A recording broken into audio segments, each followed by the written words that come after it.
Hey guys, I'm going to do a little video on, I wouldn't say it's an e-brake, it's more of a motor cutoff switch. You pretty much get these in all the kits, basically. The only thing I hate about these is these switches get a little bit of crud in them and they start to fail, and then the bike won't go anywhere and you're thinking that the controller's dead, and all along it's just a bad switch. Unfortunately, the way these work is when they fail either open or closed, and the motor won't spin. One thing I do want to do is I want to run a test. I'm just curious to if it's open by default or if it's closed by default. Now I want to cut this in a way that I want to reuse this plug. Unfortunately, the adapter that I'm doing the review on here has this type of plug here, so what I'm going to do is basically just solder that to that, and then that way it's compatible with the controller I just installed. But what I wanted to do is I wanted to check if this is open or closed by default, and then test this one. So we'll just tone it out and see what it does.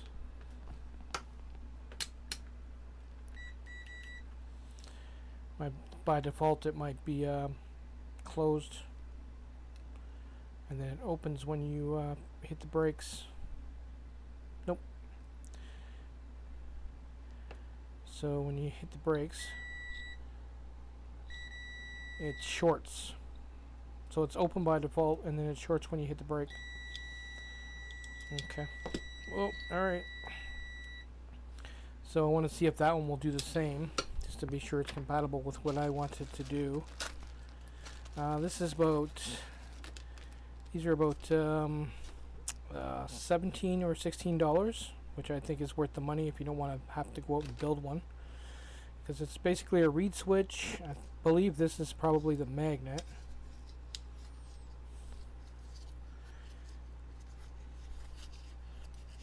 Not too sure what it is. Yeah, that's the magnet. And you pretty much glue that to wherever you want it to work. And I didn't want to cut the end. Well, I guess that's the tape for the magnet. I've never used it. I'll glue it. But I didn't want to cut this, so like I said, I cut this off of an old controller.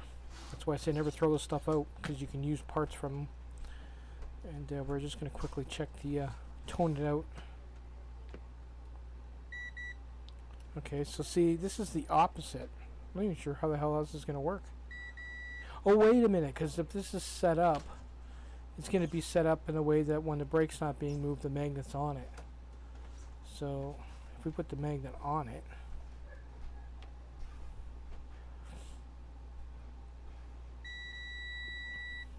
okay, so the magnet's got to be on the very tip of it, or around the tip of it. Okay, so that's by default. If that was mounted on my brake caliper and the magnet was set up the right way, there would be no tone. And then once you pull the brake, that works. And it's potted already, so I don't have to worry about it shorting or going bad or anything like that. What we're going to do is we're basically going to set it up on the bike with the bolt meter. It's probably the easiest way. But first thing I have to do is I have to make this adapter.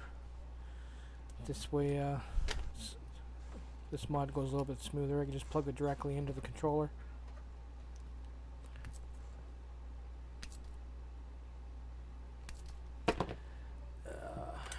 Okay. Gonna need some shrink tubing.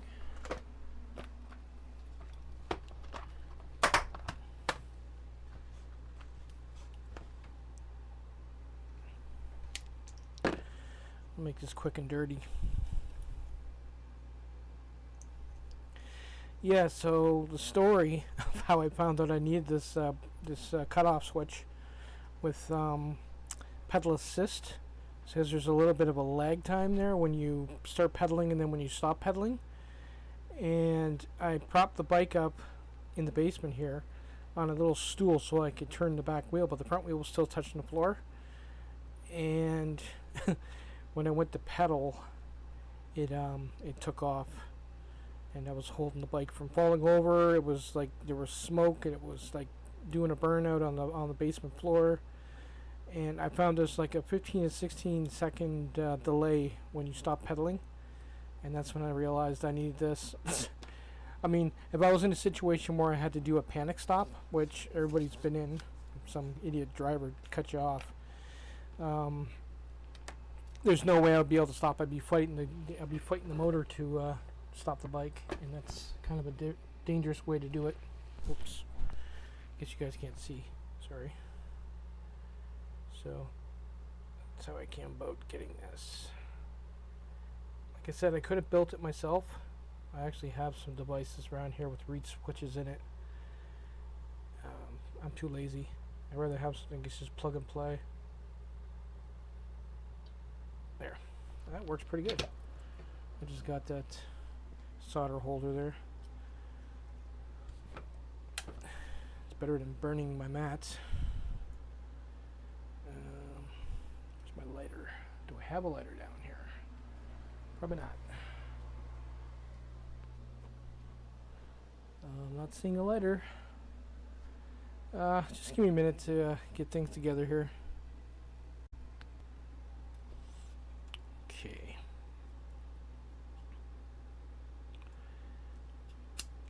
This doesn't have to be perfection. Still pretty good though. Alright, so we got that down.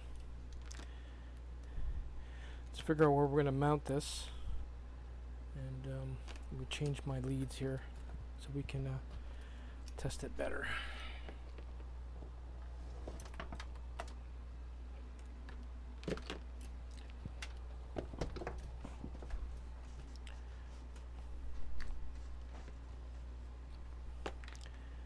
I don't know if these will just plug right in here or not.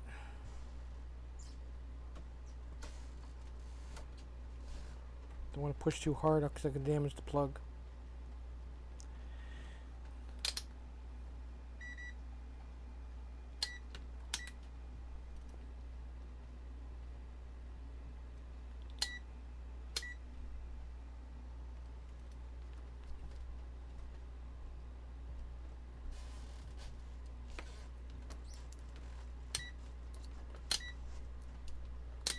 Oh, duh. Can't figure out why it wasn't working. Anyway, let's get this on the floor and bring it over to the bike and figure out where we're going to put this on the brake. There's no sound now. That's like the second time I have almost smashed my task cam. I gotta be a little bit more careful. Jesus. Do not like this setup. I'll be changing it. Anyway, okay, we got that over there. Let's get the magnet. Just so we get a general idea of how we're going to set this thing up. I'm probably going to go off this one here, like I did with the e-brake. I end up taking it off.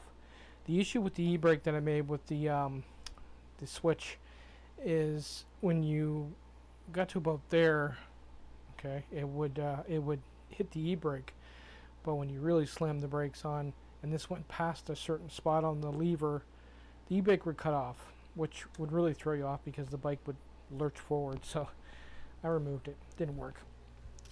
Okay. So we're just going to figure out where we're going to put this. Let me move you here. Hopefully you can see. I'm hoping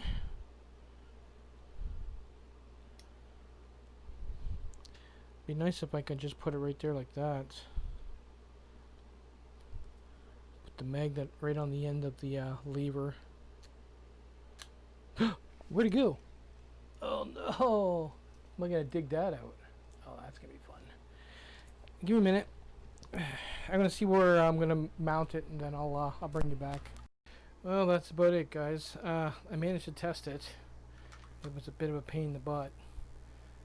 Trying to lift up the back so I can pedal it, and then getting the front to lift up without pulling another skid on the floor.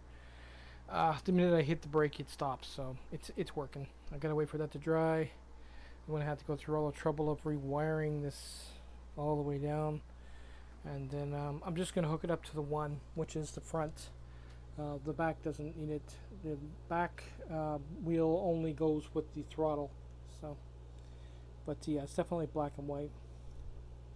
But it's just I can't get over how they left that connector on the end and just expected that to work right out of the box when I got the controller.